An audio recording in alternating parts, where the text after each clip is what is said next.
Ontem nós paramos e hoje nós vamos começar a partir do capítulo 7, tá bom? Marcos capítulo 7. Discussão sobre as tradições farisaicas.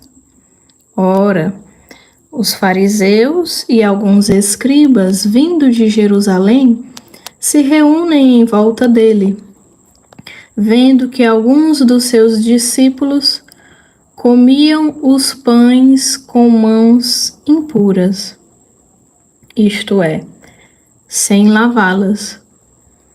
Os fariseus, com efeito, e todos os judeus, conforme a tradição dos antigos, não comem sem lavar o braço até o cotovelo.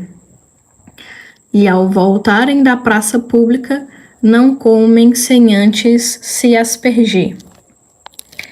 Muitos outros costumes que observam por tradição: lavação de copos, de jarros, de vasos de metal.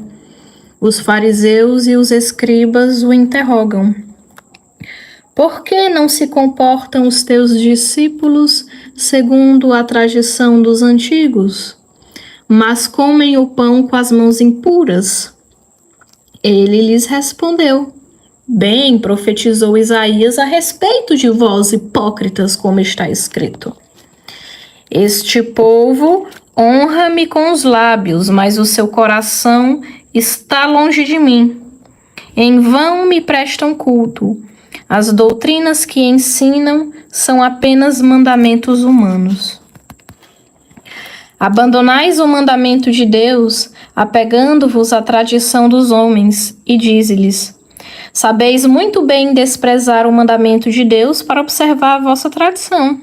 Com efeito, Moisés disse: honra teu pai e tua mãe.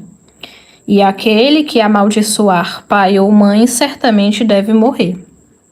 Vós, porém, dizeis: se alguém disser a seu pai ou sua mãe: os bens com que eu poderia te ajudar são corbã, isto é, oferta sagrada, vós não o deixareis fazer mais nada por seu pai ou sua mãe. Assim, invalidais a palavra de Deus, pela tradição que transmitistes, e fazei muitas outras coisas desse gênero.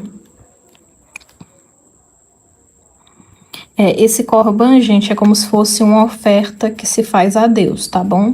Eu não estou aqui para interpretar nada, mas como é uma palavra esquisita e a Bíblia de Jerusalém é traduzida direto dos originais, né, então era bom só deixar isso esclarecido. Ensinamento sobre o puro e o impuro. E chamando de novo para junto de si a multidão, disse-lhes: ouvi-me todos e entendei. Nada há no exterior do homem que, penetrando nele, o possa tornar impuro. Mas o que sai do homem, isso é o que o torna impuro. Se alguém tem ouvidos para ouvir, ouça. E quando, ao deixar a multidão, entrou em casa, seus discípulos o interrogaram sobre a parábola. E ele lhes disse-lhes: então, nem vós tendes inteligência? Não entendeis que tudo que vens de fora, entrando no homem, não pode torná-lo impuro, porque nada disso entra no coração, mas no ventre e sai para a fossa. Assim ele declarava puros todos os alimentos. Ele dizia: o que sai do homem é isso que o torna impuro. Com efeito, é de dentro do coração dos homens que saem as intenções malignas, prostituições, roubos, assassínios, adultérios, ambições desmedidas, maldades, malícia, devassidão, inveja, difamação, arrogância, insensatez. Todas essas coisas más saem de dentro do homem e o tornam impuro.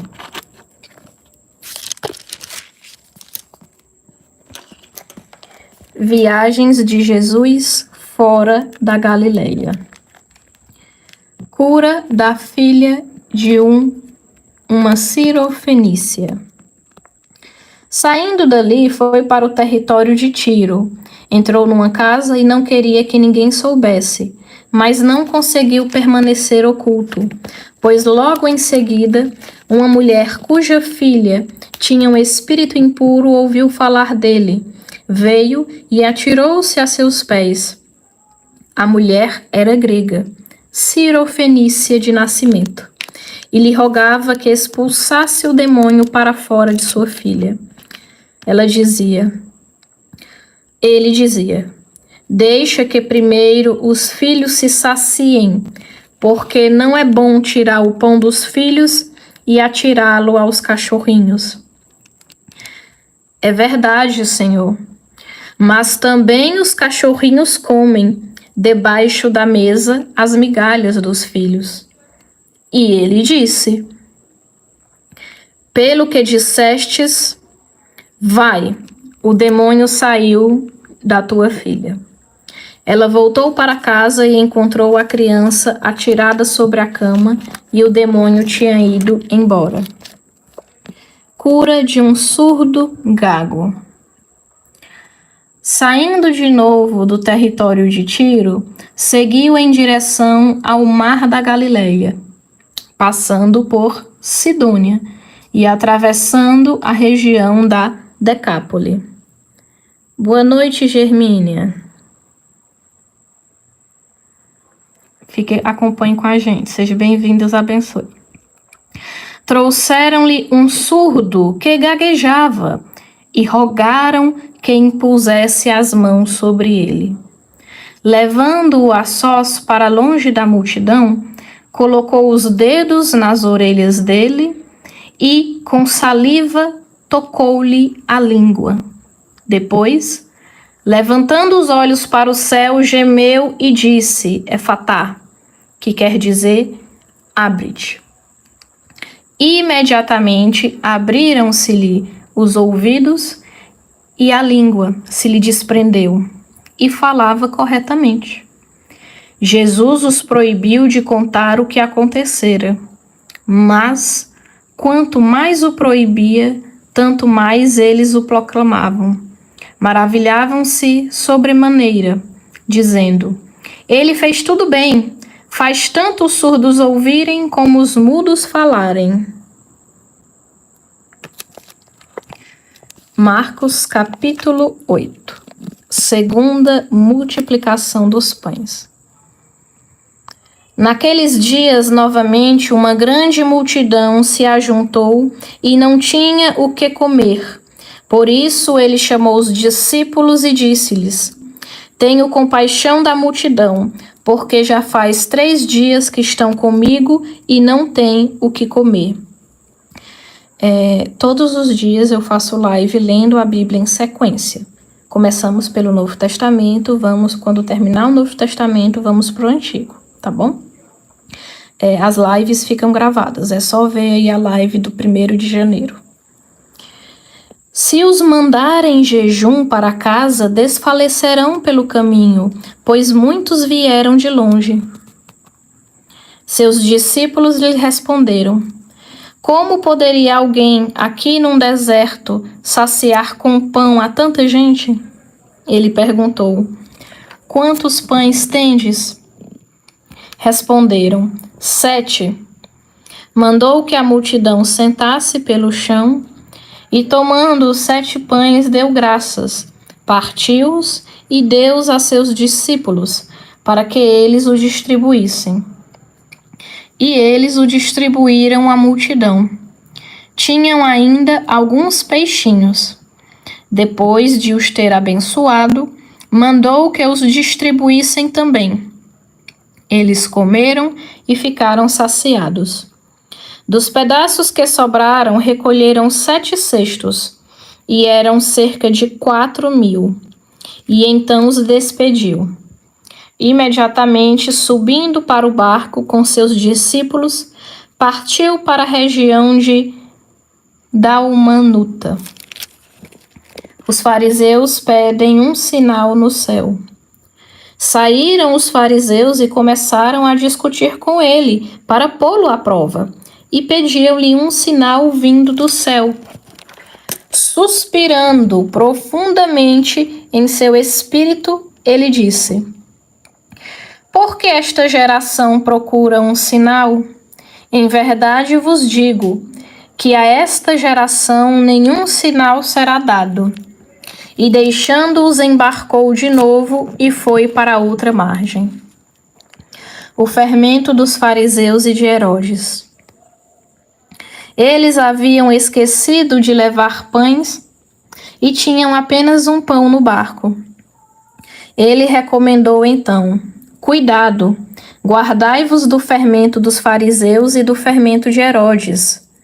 Eles, no entanto, refletiam entre si, porque não tinham pães.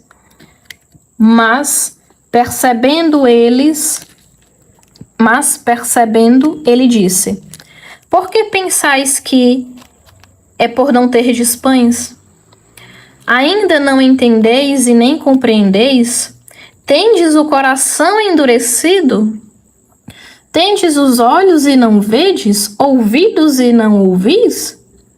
Não vos lembrais de quando parti os 5 pães para 5.000 homens, quantos cestos cheios de pedaços recolhestes? Disseram-lhe: 12. E dos 7 para 4.000, quantos cestos de pedaços recolhestes? Disseram-lhe: 7. Então lhes disse: Nem assim compreendeis? Cura de um cego em Betsaida. E chegaram a Betsaida, trouxeram-lhe então um cego, rogando que ele o tocasse. Tomando o cego pela mão, levou-o para fora do povoado, e cuspindo-lhe nos olhos e impondo-lhes as mãos, perguntou-lhe: Percebes alguma coisa? E ele, começando a ver, disse: Vejo as pessoas como se fossem árvores andando. Em seguida, ele colocou novamente as mãos sobre os olhos do cego, que viu distintamente e ficou restabelecido. E podia ver tudo nitidamente de longe. E mandou-o para casa, dizendo: Não entres no povoado. Profissão de fé de Pedro.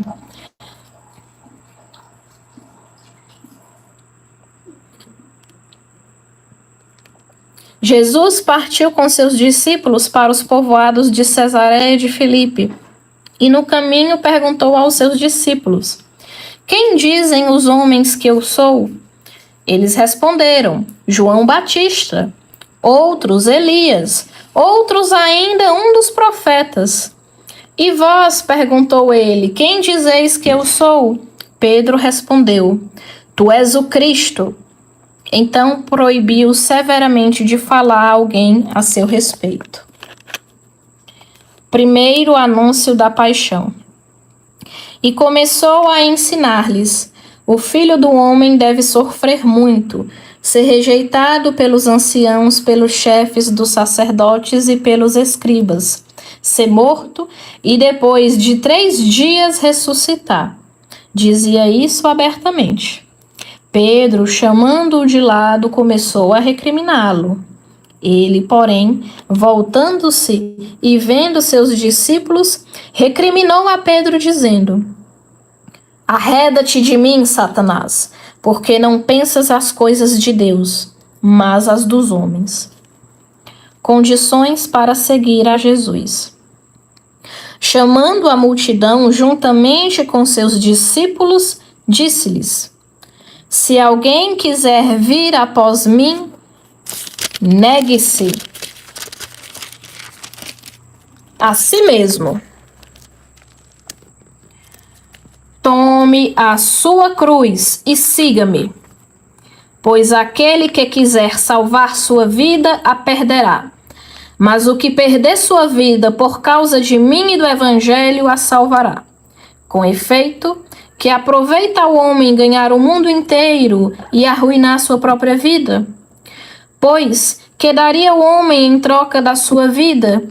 De fato, aquele que nesta geração adúltera e pecadora se envergonhar de mim e de minhas palavras, também o Filho do Homem se envergonhará dele, quando vier na glória de seu Pai com os santos anjos. Então, gente, hoje eu vou terminar mais cedo, tá bom? Aí amanhã a gente continua do capítulo 9 de Marcos em diante.